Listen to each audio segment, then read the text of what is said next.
నర్సంపేట మాజీ శాసనసభ్యులు పెద్ది సుదర్శన్ రెడ్డిని విమర్శించే స్థాయి ప్రస్తుతం అధికారంలో ఉన్న నాయకులకు లేదని నర్సంపేట పట్టణ అధ్యక్షులు నాగేల వెంకట నారాయణ గౌడ్, మాజీ ఎంపీపీ అండ్ మాజీ సర్పంచ్ నెల్లా మనోహర్ రెడ్డి అన్నారు. వారు మాట్లాడుతూ 2 ఏళ్లలోనే నర్సంపేట నియోజకవర్గంలో విధ్వంసం సృష్టించి ప్రజలను భయభ్రాంతులకు గురిచేస్తున్న పాలనను ప్రజలు గమనిస్తున్నారని పేర్కొన్నారు. తెలంగాణ రాష్ట్ర సాధన కోసం పలు ఉద్యమాలు చేసి ప్రజల ఆశీర్వాదంతో ఎమ్మెల్యేగా ఎన్నికై నియోజకవర్గ అభివృద్ధికి కృషి చేసిన నాయకుడే పెద్ది సుదర్శన్ రెడ్డి అని చెప్పారు. మున్సిపాలిటీ పరిధిలోని నియోజకవర్గ ప్రజలందరికీ కూడా నమస్కారాలు. మరి నిన్నటి రోజు కాంగ్రెస్ నాయకుడు పెండా రామానంద్ గారు మరి ప్రెస్ మీట్ పెట్టి సోషల్ రెడ్డి గారిని ఖబర్దార్ అనే విషయంపై మరి ఎందుకు ఖబర్దార్ అంటున్నాడు, మరి అభివృద్ధి చేసినటువంటి అభివృద్ధి ప్రదాతను ఖబర్దార్ అనేందుకు మరి ఆయనకు ఏ విధంగా ఆయన స్థాయికి తగ్గ విషయం కాదు. ఆయన ఎందుకు అంటున్నాడో మరి అది ఆయనకే విజ్ఞప్తిగా వదిలేస్తున్నాను. మరి పాకాలకు కానీ క్రితం పెద్ది సుదర్శన్ రెడ్డి గారు ఈ నర్సంపేట ప్రాంతాన్ని ఈ విధంగా అభివృద్ధి చేసిన సంగతి అంతా ప్రజలందరూ తెలుసు. నువ్వు చాలా చిన్నవాని బాబు రామ్నాథ్, నీకు ఇంత ఆవేశం పనికిరాదు. ఒక వ్యక్తి గురించి అంటే తప్పుగా మాట్లాడడం కరెక్ట్ కాదు. అది నువ్వు రాజకీయ భవిష్యత్తు ఉన్నది. నువ్వు ఈరోజు ఈ సుదర్శన్ రెడ్డిని ఊళ్ళోనే తిరగని అని అంటే రేపు ప్రజాస్వామ్య పదవులు రేపు పదవులు అనుకుంటే నువ్వు ప్రజలు కూడా తిరగని కాదు. రోడ్ల మీద మాటలు జాగ్రత్తగా మాట్లాడు బాబు, అది మంచిది పద్ధతి కాదు. అది నీ భవిష్యత్తు ఉన్నది. నీ తాత పేరు చెప్పుకొని నువ్వు ఉన్నావు, నీకంటూ ప్రత్యేక ఏం లేదు. మీ పెండెం కట్టారని ఇట్లా మీరు ఎప్పుడు కూడా మాట్లాడలేదు. వాటి మీరు మంచి ఉద్దేశంతో మాట్లాడండి, మంచిగా మాట్లాడండి. ఈ నర్సంపేట అభివృద్ధి గురించి మాట్లాడాలంటే కూర్చుందాం అంటే కూర్చుందాం. ఎక్కడ కూర్చుందామో సెంటర్ చెప్పండి, సెంటర్లో కూర్చుందాం. ఏం అభివృద్ధి కార్యక్రమాలు చేసినట్టు కూడా చర్చిద్దాం, ప్రజల్లో పోదాం. పోతే ప్రజలే నిర్ణయిస్తారు ఎవరు చేసినది కూడా. వాటి నువ్వు తొందరపడదు, నీ భవిష్యత్తు ఉన్నది కాబట్టి జాగ్రత్తగా మాట్లాడితే మంచిదని చెప్పి తెలియజేసుకుంటాం. కాంగ్రెస్ పిసిసి సభ్యులైనటువంటి పెండెం రామానంద్ గారు మాజీ శాసనసభ్యులు పెద్ది సుదర్శన్ రెడ్డి అన్న మీద అనుచిత వ్యాఖ్యలు చేయడాన్ని మేము తీవ్రంగా ఖండిస్తా ఉన్నాం. ఎందుకంటే రాజకీయ పరిజ్ఞానం ఉన్నటువంటి వాళ్ళు మాట్లాడేసినటువంటి మాటలు కాదు. దాన్ని ఒక దాదాపు 10 సంవత్సరాల పాటు అంతకంటే ముందు ఈ తెలంగాణ ఉద్యమ సాధన కోసం పోరాటం చేసి వరంగల్ ఉమ్మడి జిల్లాను అగ్రభాగాన్ని నిలబెట్టినటువంటి ఉద్యమకారుడు. అదే సందర్భంలో 10 సంవత్సరాల పాటు ప్రభుత్వాన్ని నడిపి 5 సంవత్సరాల కాలంలో ఇక్కడ ఎమ్మెల్యే శాసనసభ్యుడిగా ఉండి 3 సంవత్సరాల కాలం పాటు కరడుపోయిన తర్వాత మిగిలిన 2 సంవత్సరాల కాలంలో ఈ రాష్ట్రంలో ఏ నియోజకవర్గంలో మంత్రులు ప్రాతినిధ్యం వహించినటువంటి నియోజకవర్గాలలో కూడా అభివృద్ధి జరిగినటువంటి అభివృద్ధిని ఈ నర్సంపేట ప్రాంత ప్రజలకి రుచి చూపెట్టినటువంటి సుదర్శన్ రెడ్డి గారి పైన ఖబర్దార్ అనేటువంటి మాటల్ని మేము తీవ్రంగా ఖండిస్తా ఉన్నాం.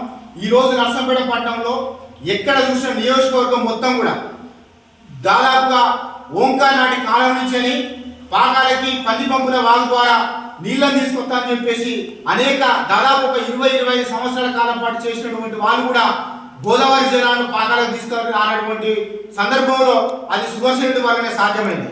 అటు పాకాలకు కానీ రంగాయ చెరువు కానీ ఈ 2 ప్రాంతాలు అంటే నర్సంపేట నియోజకవర్గంలో ఉన్నటువంటి 6 మండలాల్లో సుమారుగా 4 మండలాల్లో ఇవాళ సంవత్సరానికి 2 పంటలు ఇవాళ పండేటువంటి గ్యారెంటీగా గోదావరి జలాల నీళ్లు తీసుకొచ్చినందుకు ఈరోజు సుదర్శన్ రెడ్డిని నర్సంపేట పట్టణంలో తిరగనీయకుండా ఖబర్దార్ అని చెప్పేసి నువ్వు అంటున్నావు. ఒకసారి నువ్వు ప్రశ్నించుకోవాలి. అదే కాదు, ఇవాళ దేశం మొత్తంలో ఏ జిల్లాలో ఏ రాష్ట్రంలో చూసుకున్నా కూడా మెడికల్ కాలేజ్ అనేటువంటిది పట్టణ ప్రాంతాలనే ఉన్నది. కానీ గ్రామీణ ప్రాంతంలో పట్టణ ప్రజలకు, మీడియా మిత్రులకు, పత్రికా మిత్రులకు పేరు పేరున ధన్యవాదాలు తెలుపుతూ, నిన్నటి రోజున కాంగ్రెస్ నాయకులు పెండెం రామానంద్ గారు మరి మా మాజీ శాసనసభ్యులు పెద్ది సుదర్శన్ రెడ్డి గారిని అభివృద్ధి ప్రదాతను ఖబర్దార్ అని మరి హెచ్చరించినారు. మరి ఏ రకంగా హెచ్చరించినారు? మరి మున్సిపాలిటీకి 42 కోట్ల నిధులు తెచ్చి మరి ఆ పనులు టెండర్ అయి మున్సిపాలిటీ తీర్మానమై టెండర్ అయి పనులను రద్దు చేసినందుకు ఖబర్దార్ అన్నావా? మరి ఏ రకంగా నేను ఆ రద్దు చేసిన కాంచాలి 42 కోట్లు నర్సంపేట అభివృద్ధి కోసమై తెచ్చినారని పలుమార్లు నేను మరి నర్సంపేట మాజీ శాసనసభ్యులు పెద్ది సుదర్శన్ రెడ్డి నర్సంపేట ప్రజలకు రావాల్సిన నిధుల గురించి, జరగాల్సిన అభివృద్ధి గురించి పలుమార్లు ప్రెస్ మీట్లు పెడితే దాని మీద వివరణ ఇవ్వలేని నాయకులు ఆయనను వ్యక్తిగతంగా ఆరోపిస్తూ ఖబర్దార్ అనే ఒక మాటను ఆయన స్థాయికి మించి అనడం తగదు. వెంటనే ఆ పదాన్ని వెనక్కి తీసుకోవాలి. ఇవాళ నర్సంపేటలో చిన్న పిల్లగాన్ని అడిగినా పెద్ది సుదర్శన్ రెడ్డి చేసిన అభివృద్ధి గురించి చర్చ జరుగుతుంది. మీరు నిధులు తీసుకొచ్చి నర్సంపేటను అభివృద్ధి చేసి మీ అభివృద్ధి గురించి చెప్పాలి తప్ప వ్యక్తిగత విమర్శలకు దిగడం, ఒక రాష్ట్ర నాయకుడిని ఖబర్దార్ అనడం, ఈ ప్రాంత అభివృద్ధిని కోరుకున్న అభివృద్ధి ప్రదాతన అంటే ఊరుకునేందుకు ప్రజలు సిద్ధంగా లేరని ఈ సందర్భంగా హెచ్చరిస్తూ ఇప్పటికైనా ఆ మాటని వెనక్కి తీసుకోవాలని హెచ్చరిస్తున్నాను. మాజీ ఎమ్మెల్యే పెద్ది సుదర్శన్ రెడ్డి మీద వ్యాఖ్యలు చేసినటువంటి రామానంద్, నువ్వు ఖబర్దార్ అనే పదాన్ని వాడడం చాలా హేయమైన చర్య. అసలు మాటలో పాల్పడితే మేము కౌంటర్ చేయడానికి మా సోషల్ మీడియా మేము అందరం సిద్ధంగా ఉన్నాం. నీకు పిసిసి మెంబర్ ఏ విధంగా వచ్చిందో తెలుసు. దానికి హరుడు నువ్వు కాదు, రావాల్సిన వ్యక్తి రాలేదు. ఇటువంటి దిగజారుడు మాట్లాడితే నువ్వు రాజకీయం ఎదగలేవు. ఒక యువకులు మంచి పద్ధతిలో మంచి మాటలు చేసుకుని నీకు రాజకీయ భవిష్యత్తు, కానీ ఒక మాజీ ఎమ్మెల్యే పై చేసే వ్యాఖ్యలు అసలు కాదు. నీకు ఆ స్థాయి లేదు. బేషరతుగా నువ్వు వెంటనే ఈ రోజు కనుక నువ్వు మీడియా సమావేశం పెట్టి క్షమాపణ చెప్పకుంటే నీ మీద ప్రత్యక్షంగా పరోక్షంగా మా సోషల్ మీడియా ద్వారా నీ మీద చర్యలు ఉంటాయి. ఖబర్దార్ రామానంద్, నువ్వు బ్రిటిష్ విమర్శించే అంత స్థాయి నీది కాదు. నీ మాటలు వెంటనే వెనక్కి తీసుకొని బేషరతుగా క్షమాపణ చెప్పాలని నేను కోరుకుంటున్నాను. మరిన్ని అప్డేట్స్ కోసం మా ఛానల్ని సబ్స్క్రైబ్ చేయండి.